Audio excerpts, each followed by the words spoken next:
Finally আজকে আমি চলে গেছি হেয়ার কাট করাতে, সেটাই তোমাদের সঙ্গে আজকে শেয়ার করবো।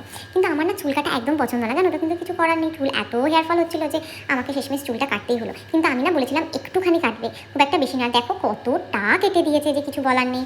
আমার তো মুখটা গোমরা করে আমি দেখেই যাচ্ছি, তো কেটেই যাচ্ছে কেটেই যাচ্ছে। আমরা কিন্তু অ্যাকচুয়ালি পার্লারে গিয়ে বলি এইটুখানি কাটতে, কিন্তু ওইটুখানি কিন্তু কাটে না, তার থেকে কিন্তু বেশি আর কি কাটা হয় আর কি চুল। কেন ওদের সেট করতে তো কাটতেই হবে, কিছু করার নেই। এই করে তো আমার চুলটা বেশ অনেকটাই ছোটো হয়ে গেল। পেছনের লেন্থটা দেখাচ্ছে যদিও বা আমি কিছুই বুঝতে পারছি না। আর কৌস্তব ওকে তো নিয়ে গেছি, ও তো সারাক্ষণ ফোনেই ব্যস্ত, কিচ্ছু বলার নেই। এখন কিছু করার নেই, কেটে তো ফেলেছে, এটা তো জুড়তে পারবো না।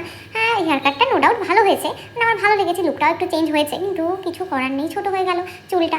দেখো আরও কেটে যাচ্ছে, যে আমি কি বলবো, যে কান্না পাচ্ছে। আমি মনে মনে ভাবছি আর কেটো না আমার চুল। যাই হোক, ফাইনালি ডান আমার হেয়ার কাট।